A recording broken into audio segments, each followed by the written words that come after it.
with Joey Borrero. You already know Joey. Let him know what's Uh, going on with Joey, the so champ. right now, right now I'm over here in Chicago. Usually, I'm originally from Puerto Rico. I'm Felix Trinidad's nephew.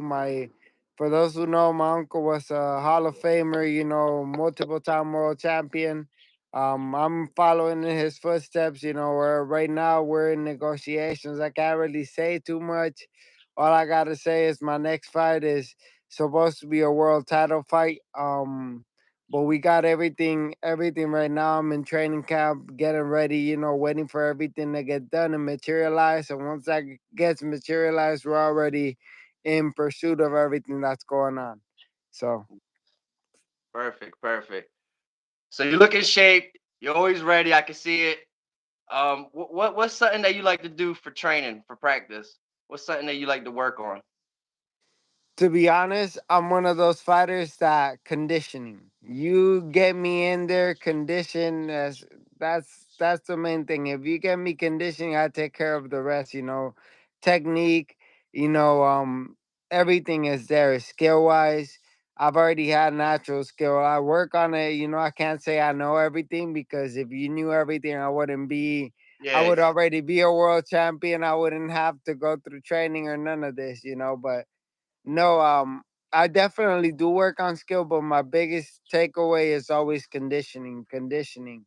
I'm one of stamina. those fighters. There's fighters that are skilled naturally, and then there's fighters that they work and they outwork skill. I'm one of those fighters that I do have skill, but my main thing is if I come in there conditioned as heck, nobody's gonna stop me from throwing. Yeah. Now, what's your stance? What are you, orthodox, southpaw? Orthodox, correct. Orthodox. Okay. Now, when you watch your uncle and some of the other greats growing up, what do you see you can do to be better than them? Let's okay, maybe you're not gonna beat a De La Hoya.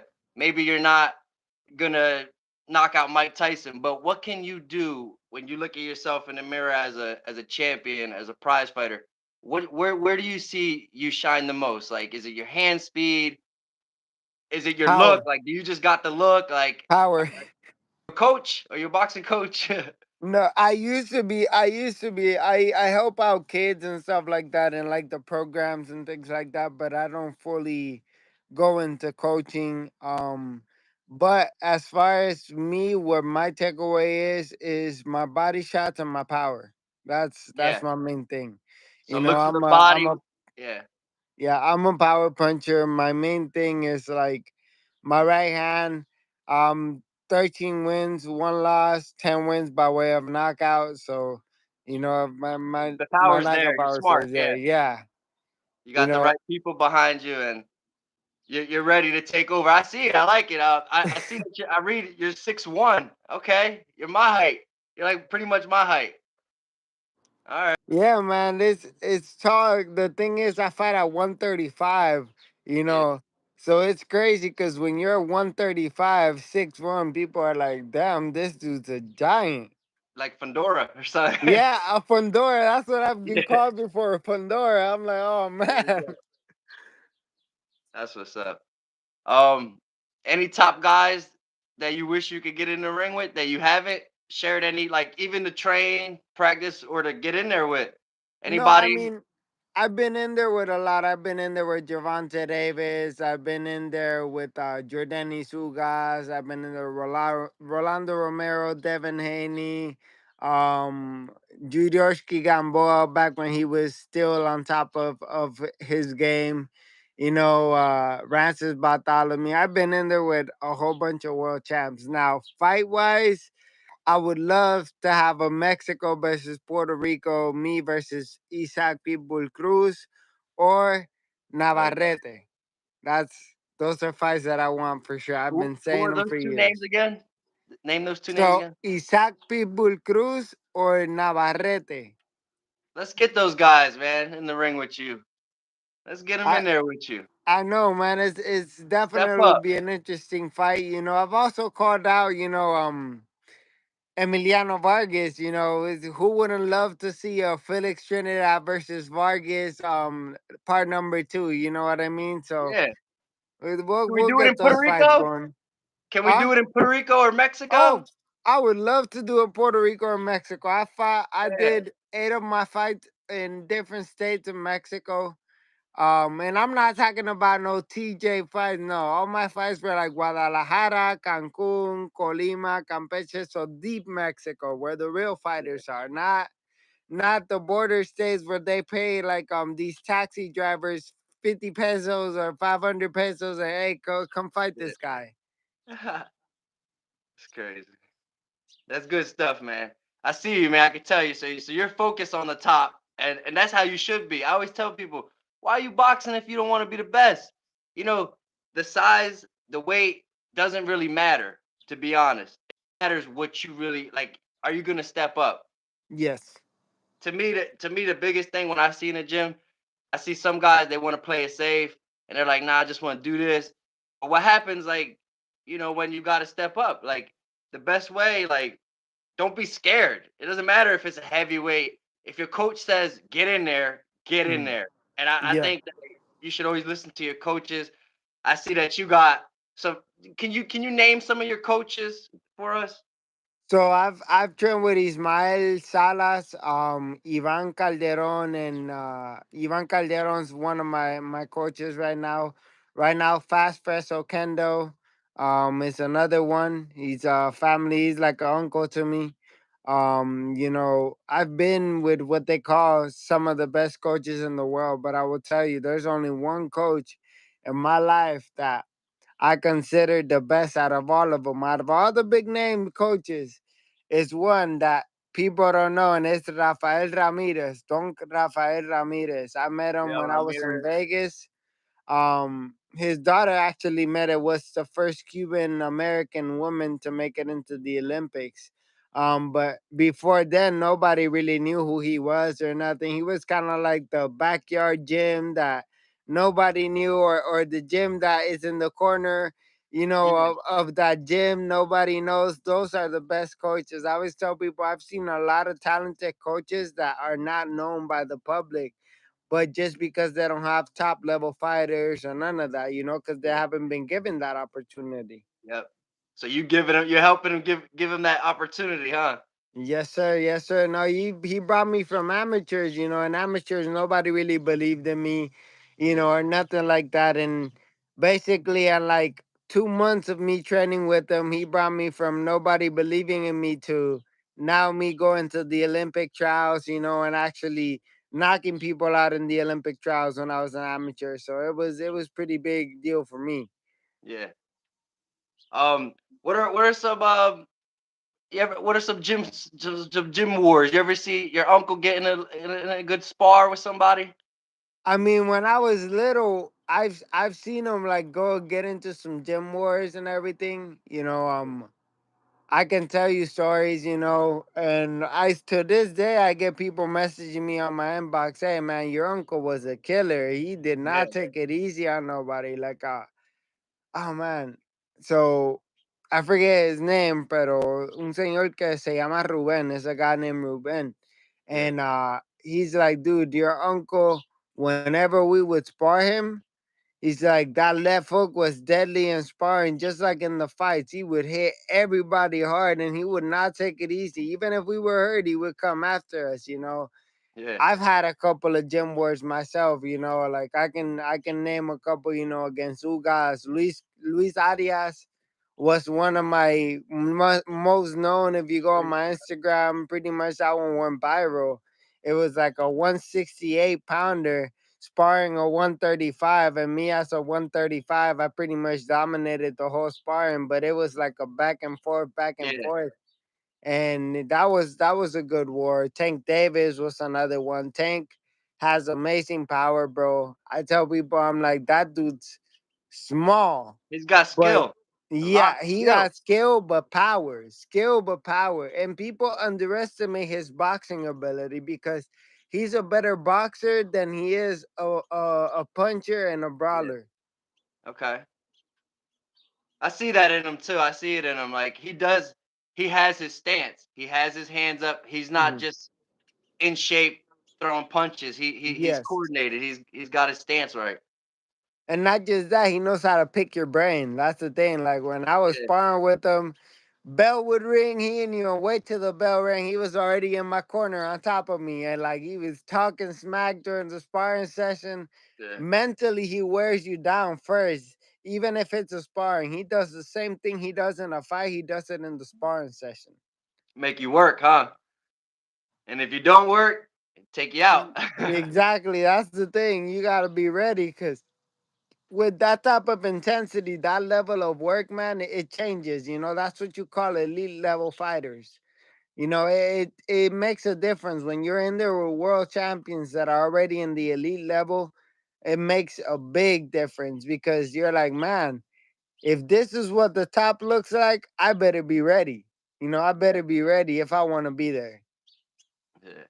So what are some things you would tell, let's say, up and comers? How would you tell them to go about their training? Let's say like documenting their work, creating content. What would you tell them? How what's a way to start? So I would tell them, you know, basically work hard. You know, forget everybody doesn't believe in you. Nobody believes in you. Forget all that. Forget, leave all your emotions aside and just work hard. You know, I never had people supporting me. You know, my mom, my parents didn't believe in me. So guess what? Right after school, with my backpack on, everything, 3.2 miles. I would run to the gym, go train, come back home like around 8 o'clock. Get after I got out the gym, come back jogging to the house like another 2.5. And then I'd be like, okay, you know what? I would do it no matter what, you know. And then as far as content, whenever you're sparring, you know, all those memories where you meet like great boxers, good Yeah, fighters, you know, all of that.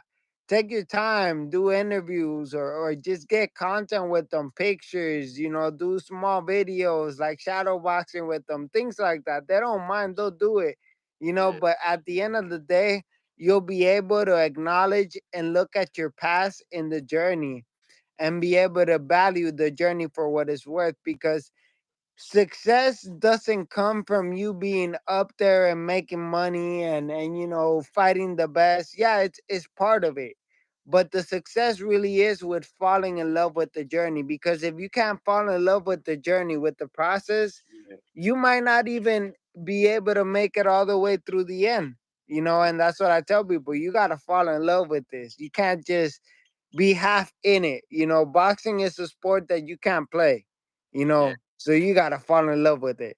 And there's also, for anyone out there, there's other paths and other type of jobs or things you could do with boxing to Yes. associate yourself with boxing. So for me, I go in the gym sometimes. I feel like if you're like one of the better guys, people think you don't appreciate them. Yes, maybe you can't ring and spar with me 12 rounds or 6 rounds or whatever, but there's always other ways to help, like content, maybe even holding mitts. Yes. Holding mitts is a huge thing because I always tell people, if you really want to learn boxing, right, hold a pair of mitts. Mm-hmm. I used to think it was always sparring, like let's get a little light spar, but hold a pair of mitts and then you talk to me about boxing because I know you, me, you sit there coaching, we know what we're doing, but it catches up. You start feeling it. And Yeah. Oh either, yeah.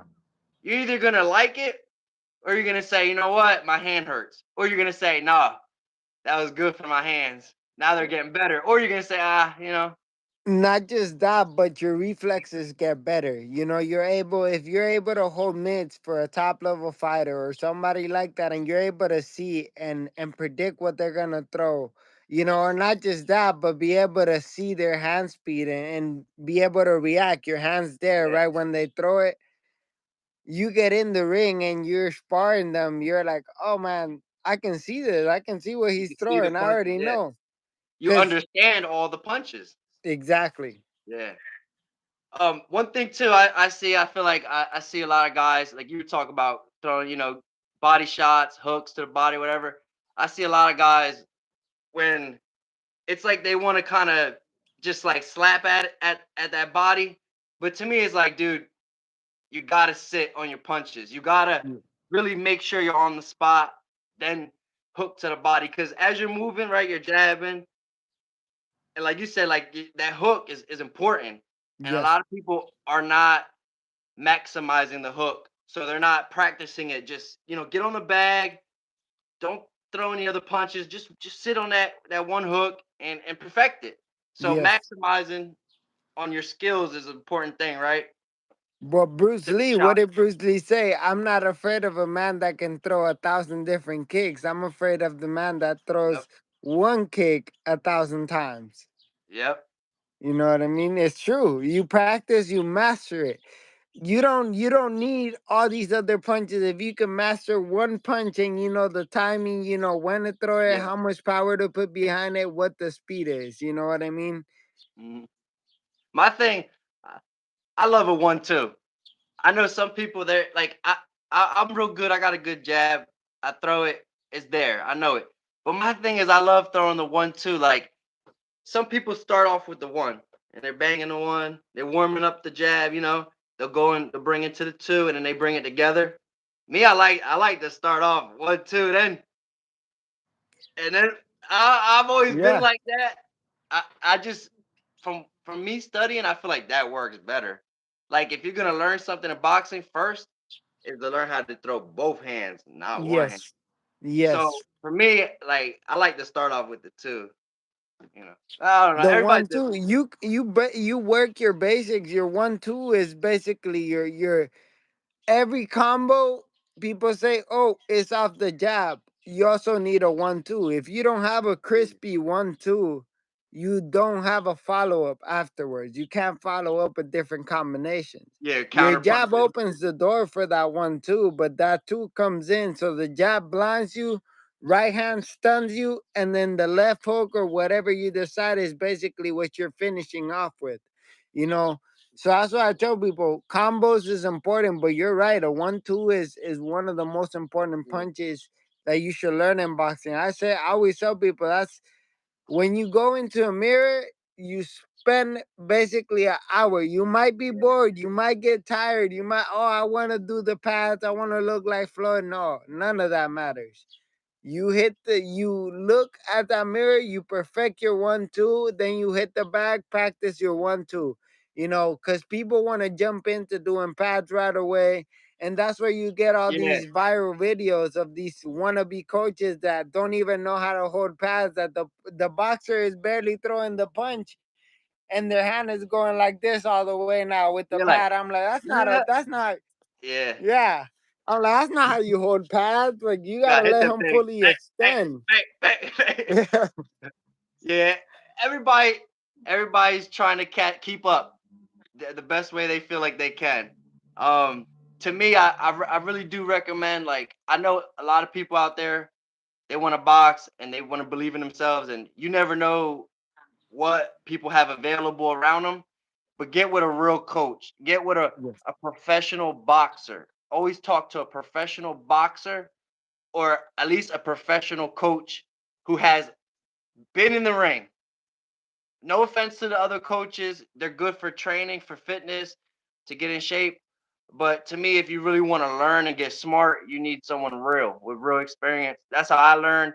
I don't even care about pro amateur because Mhm. at the end of the day, it's about defending yourself. Yes. So boxing is about defending yourself and helping others and stepping up. If you don't want to step up, you shouldn't be in the gym. And that's the crazy part. You just said, it is about defending yourself. That's how I got into it. That's how I Yeah. learned. My grandpa, he saw me get into fights all the time in school, and he was like, you know what? He's like, we need to put you somewhere. Let's see if you really like it. And then I put me into the boxing ring, got me What to about Sean spar. O'Malley? You should knock out Sean O'Malley for me, man. Hey man, Sean O'Malley talks a lot of smack. He don't want it though, bro. He's Yeah. interested. We He got to don't want. get He you with wouldn't Sean want O'Malley. that. He wouldn't want that. I mean, he's talking about Ryan Garcia, all this, but he doesn't really He's want to calling step out the in with wrong a guy. He needs boxer. to talk to you. Yes, he does, man. He needs Yes, to he talk to Joey, does. man. Sean, Oh where you man, at? I know, man. That's the thing. A lot of these fighters, they call They out. They don't show up. So it's that's just how it is, man. And no offense to these MMA guys, but you know, it's easier for a boxer to go to MMA than what it is an MMA guy to go to boxing. Even with the dirty boxing, like trust me, I know both sides. But the thing is, an accurate puncher, a sharp, smart puncher is gonna win against a puncher whose conditioning ain't really there. When I train MMA, so when you throw a hook, you're not giving it your all. You're just looking for a counter, pretty much. Hmm. A counter ain't good enough. You want to go, you want to finish the target. Yeah. So when they're You throwing want to punches, swing it all the way through. it's to set another shot up. When with boxing, it's to finish. Yeah. So MMA guys got to realize that even when they're doing their boxing and stuff, until you sit in that ring for like 12 rounds straight, or you stay on a bag for like more than 3 hours, you're not gonna understand boxing. And don't get me wrong, I love MMA. You know, I used to watch it back when it was Pride. I used to watch, I used to watch, Yeah, I love George St. Pierre, Anderson Silva back when he was Anderson, when yeah, he was the Spider. I also love kickboxing. Marco Krokop was one of the best yes. kickboxers ever. You know what I mean? Ernesto Hoost. You ever Huh? watch Ernesto Hoost? Oh, yeah. Yeah. Yeah.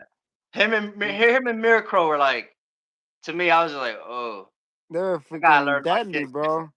Yeah, One, I was like, man, but nowadays you don't got fighters like that anymore. That's it's just like boxing. A lot of the old school fighters in boxing, what we used to call the greats, they made boxing what it was. Now I feel like this generation, like you got Teofimo, you got Devin Haney, you got all these top guys that supposedly want to fight each other, but they won't fight each other, and then they want to call themselves the Four Kings. Like can't yeah. compare yourself to a Sugar Ray. You can't compare yourself to Duran, to a Marvin Hagler. None of them. They Yeah, call you can't themselves call the Four somebody out King. and then Yeah, wait like 4 or 5 years after. yeah, like they call themselves the Four Kings. I'm like the Four Kings was Duran, Sugar Ray Leonard, And they fought each um, other. yeah, They because fought they each all other. fought each other. These guys nowadays, they want to call themselves the Four Kings. I call them the Four Queens because they don't want to fight each other, bro. They Yeah. avoiding. And I've then they been have somebody like me come in that wants to fight them. They don't want to take the fight. They're like, oh, it's high risk, low reward. I'm like, well, what's they the say they point? want the names. They say Yeah, they want the names, you bring a name, and now it's an excuse. exactly. They don't want to fight the names. They don't want to. So it's like you either get one or you get the other. I'm like, you can't get both, guys. You know what I mean? So at the end of the day, it is what it is, though. I'm building my legacy, and if I have to push myself to force myself, like I say, in the rankings, so that they gonna have to fight me eventually, they're gonna have to face me. They can't run away from me How, forever. how high do you think you could go and wait? Do you think you could ever make super middleweight? What are your plans? Are you ever gonna move up weight after you win some belts? 40, 147, maybe 154, and then if I'm still in the game, then maybe go up one more. But if not, then just quits there, because I also been looking into going into bare knuckle. Bare knuckle boxing is another thing that's been catching my interest. Done the more competitive side is there, or even now, is there any celebrity you want to get in the ring with? You see anybody out there doing interviews? You're like, hold on.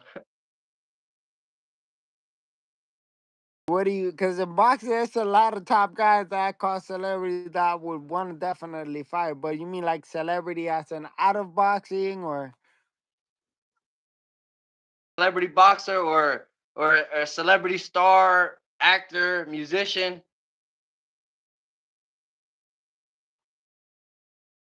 I would love MMA guys from fight somebody like, yeah, like you said, Sean O'Malley, Yes.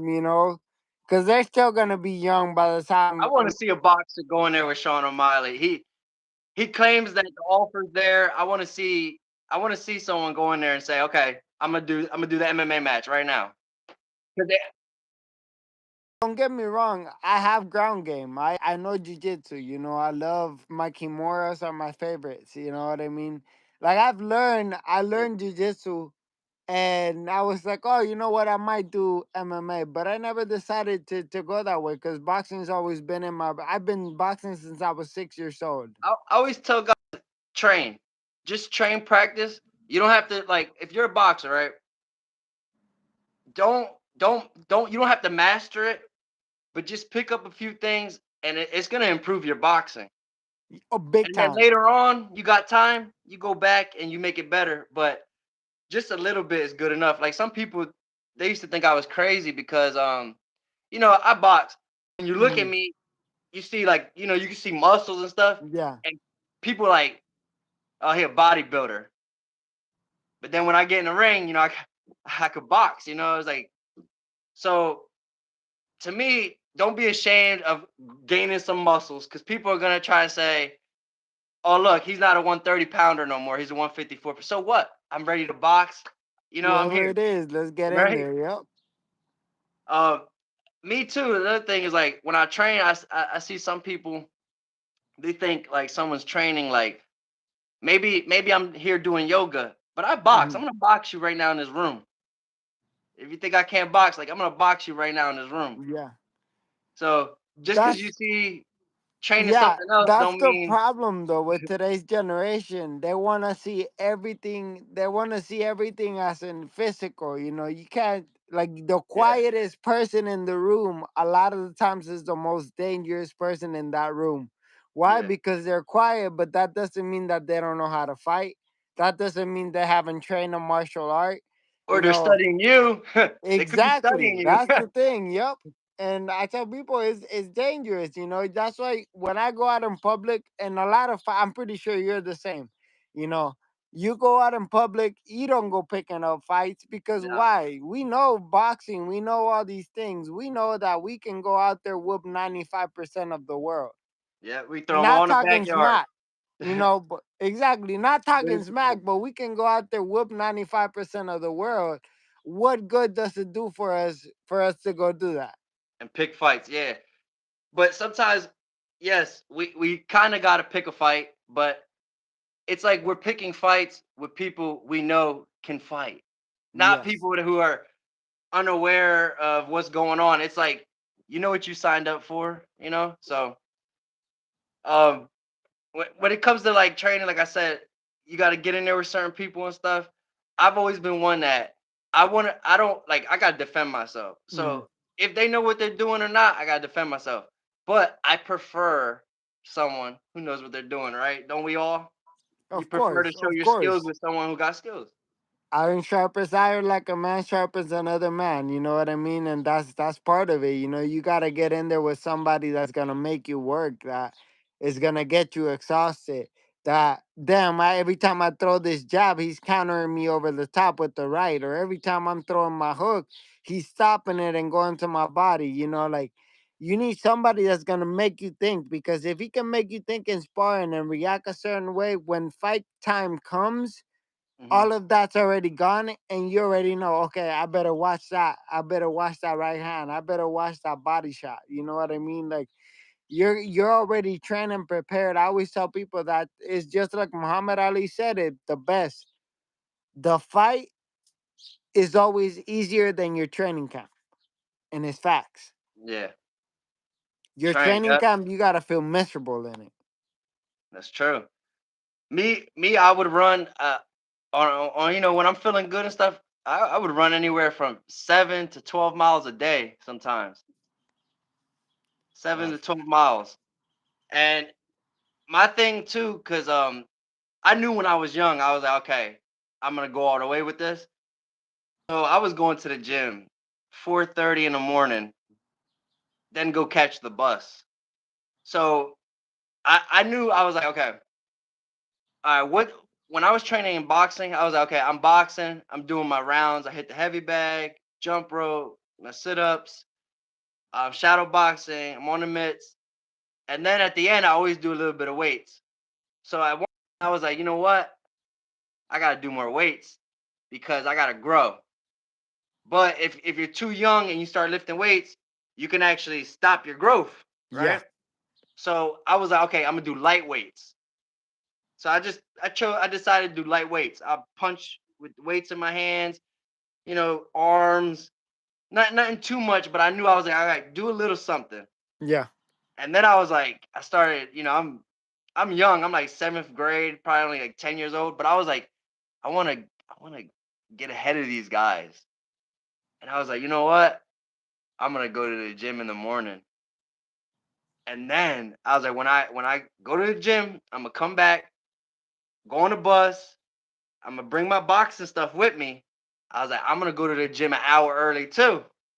So I get on the bus and I start putting my stuff on, Hmm. and I would go to school and I would eat, but I would always bring a little extra because then when I got home, I didn't have to go home. I'll go off the bus and just walk to the gym. Yeah.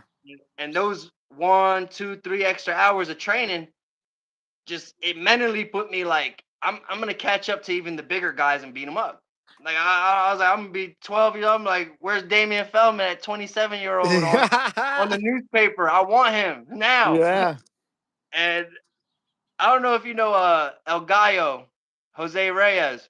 Yeah. He bo- Estrada. yeah, he boxed against Kevin Kelly, right? Yeah. And I always remember training, and I'm like, he was like a pro, but he was like lighter, and I was like, man, I'm gonna get him. Like I didn't really have respect for him. I actually wanted to try to box him and see if I could beat him. Yeah.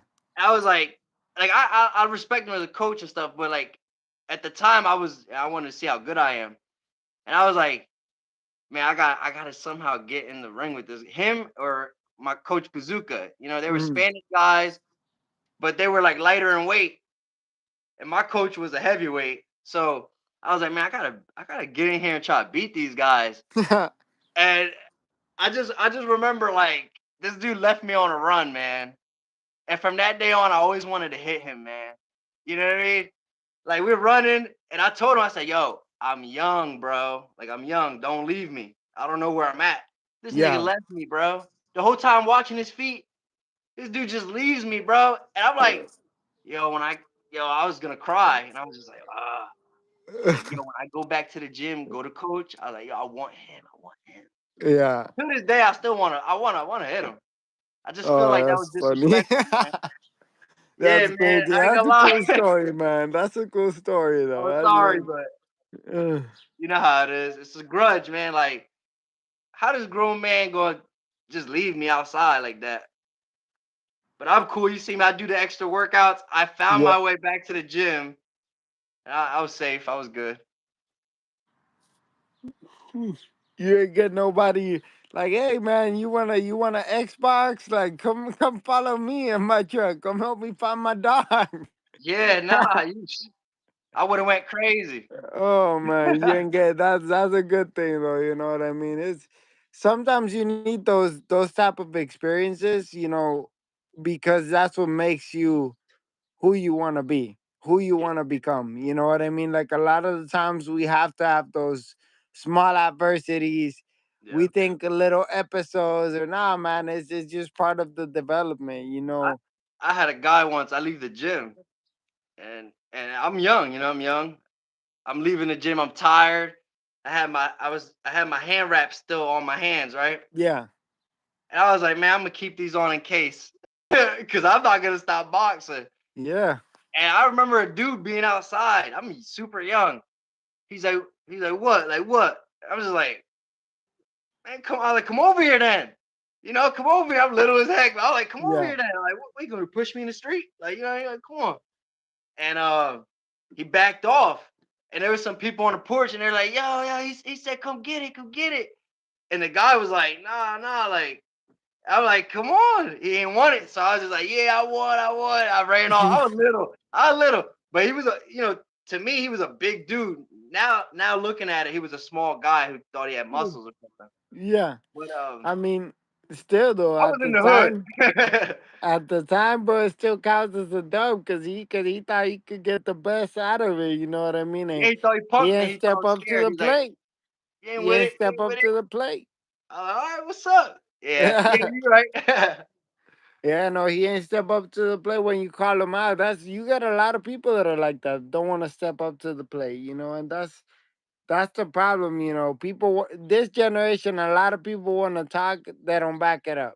They don't want the hands Perfect, up.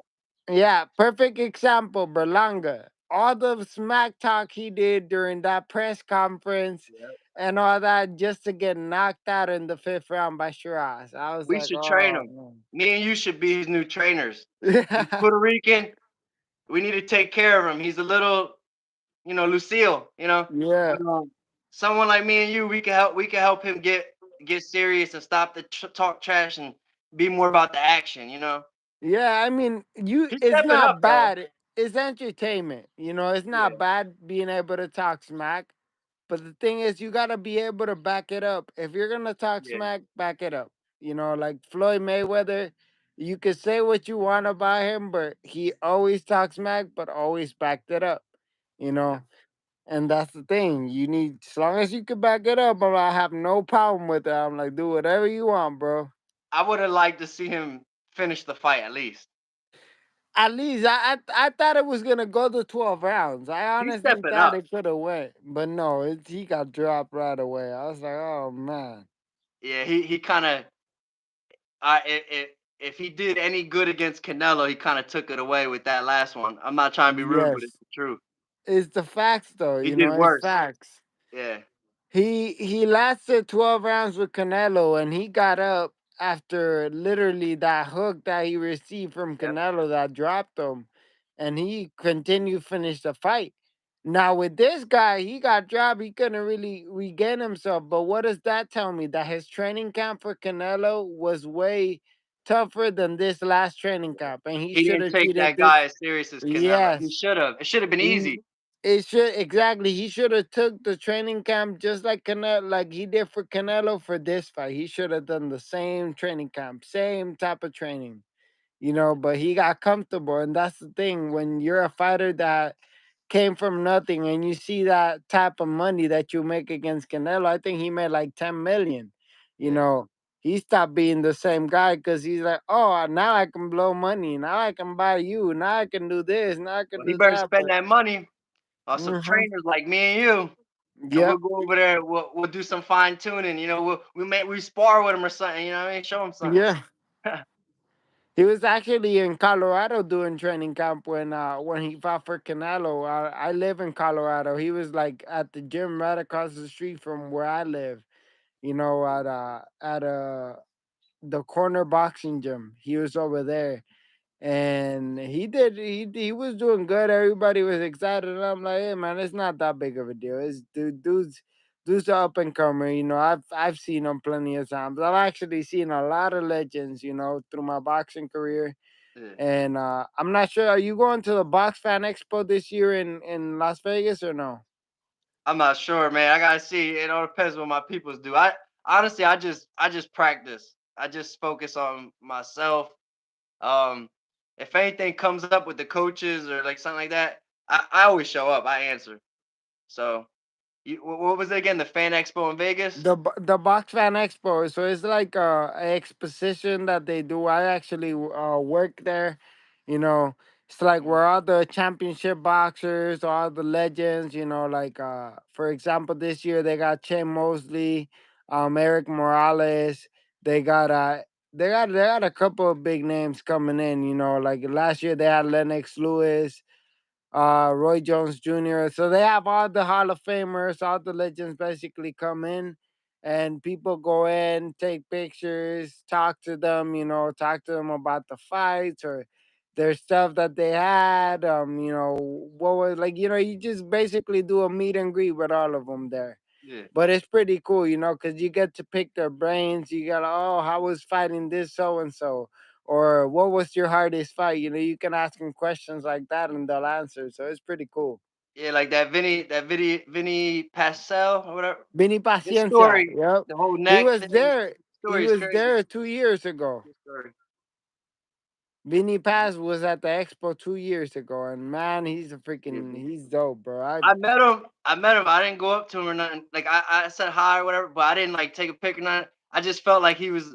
I felt like everybody was on him. So I was like, I was like, man, I don't want to, get in front of everybody, be I greedy or feel something. you. I feel you on that. I'd Sometimes love to it's meet him like that. again. Yeah. Yeah, he's dope. He's humble. He's real humble. The Italian stallion, man. He's real Yo, humble. All right. we've been on for like 40 minutes. So before we go, we cut off or whatever. I mean, say anything you got to say, but I got one more question. Who do Right. you recommend to the boxing community and fans to watch? Who are some boxers that you'd be like, yo, go watch him. Like, you're going to learn. I would say Prince Namsem Ahmed, the Prince. Yep. I would also recommend Paul Williams, Felix Trinidad. Those are the top three boxers I would say watch. Yeah. Give a shout out. Anything you All want to right. say? Anything else you would like to say? No, just stay tuned, stay tuned. You guys can follow me at Boxing Joey on Instagram, and stay tuned to the news that are coming soon, Hopefully we get everything locked in, but there's some big news coming in. I can't really say Yep. anything, so that's pretty much all I can say is just give you guys a stay tuned, but I can tell you guys that it's gonna be big. Oh yeah. All right, Joey. It's Ant right here. Stay tuned, everybody. Look us up. We're on all the social media platforms. We're all around. You ever want to come to any of the gyms, right? That we're at? On through. We're ready. We in Yes, shape. sir. Puerto Rico. Let's go, Boricua. Ya tú sabes, Oh papa. yeah. All All right, champ. right, brother. Take care. Hope to see you in person, man. We'll Thank talk. you, man. You too. All right, man.